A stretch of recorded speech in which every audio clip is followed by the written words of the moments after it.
it had when one person gives up in the jungle, it has a massive domino effect. And every day there's people canning it and leaving because some jungle selections nobody comes off it.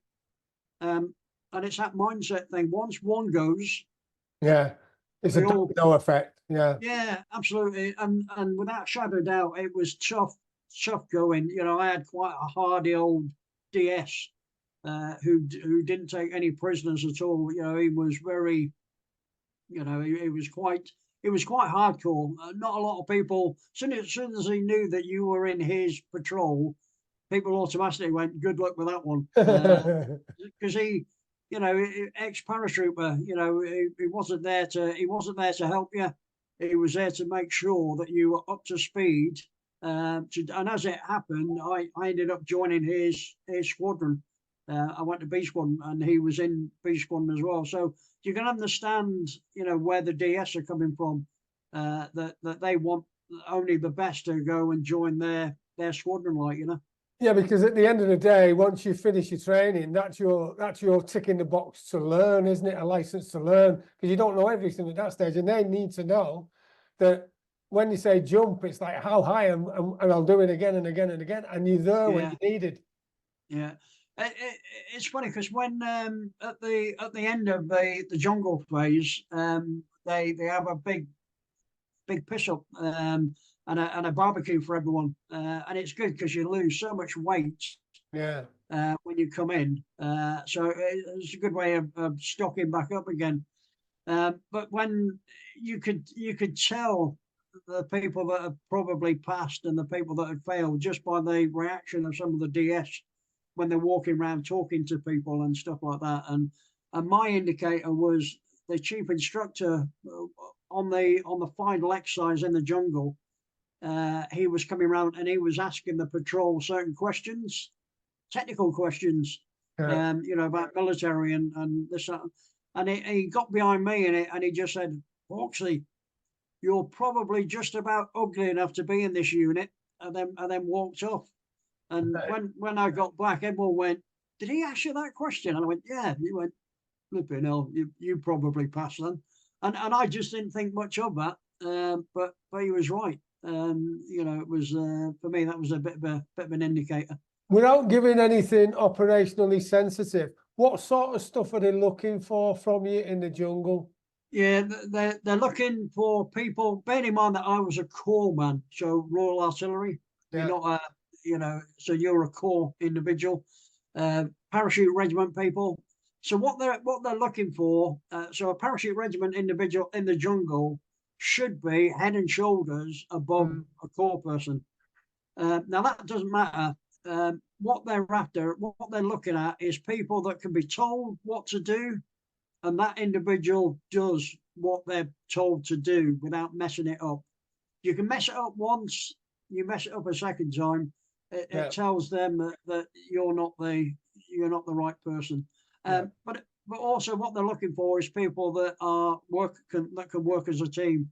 They're not individuals. You can get on with other people. You can help other people. We had a guy in our patrol who was struggling with the radio.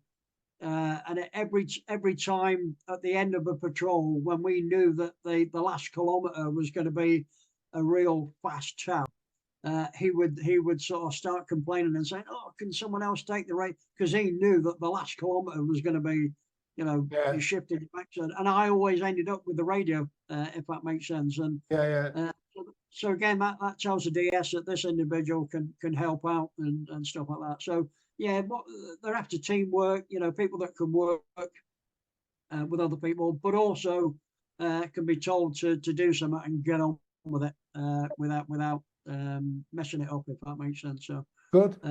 So you get back to camp after that, after being told you're ugly enough, probably.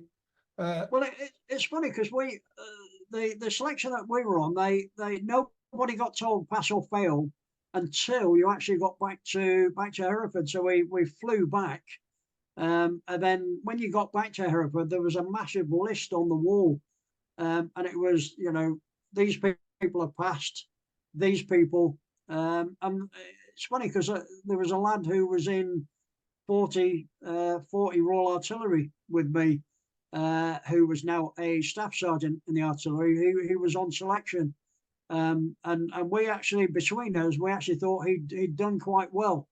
But unfortunately, he was one of the people that was on the list to report to the chief instructor the following morning. And I never saw him again. Never got the opportunity really to discuss, what was going through his mind and stuff like that. It was very cutthroat. You're on the list, you're going to be staying.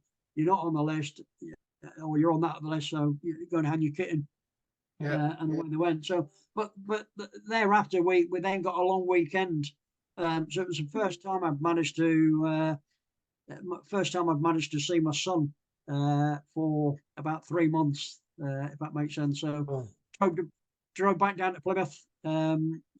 Saw Kim and catch up with Connor.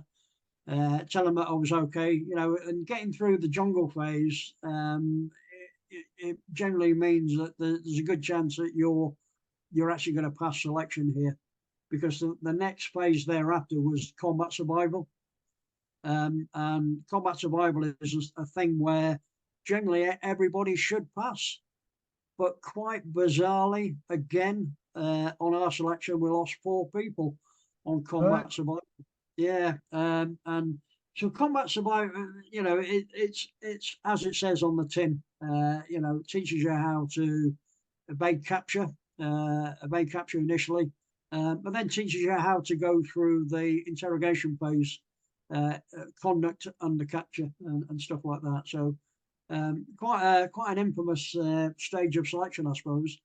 And that's where the mind games really come in, isn't it? Yeah, it did. I'll tell you what was funny. So when we were on the run, there's a 2-para lad, really good lad, good soldier. He had it in his mind that when he got captured, because a lot of people get captured in that initial bit, you're on the run for 6 days, and at some stage, you are going to get captured. But what they do is they give you a bit of a hard time, tactical questioning, that sort of thing.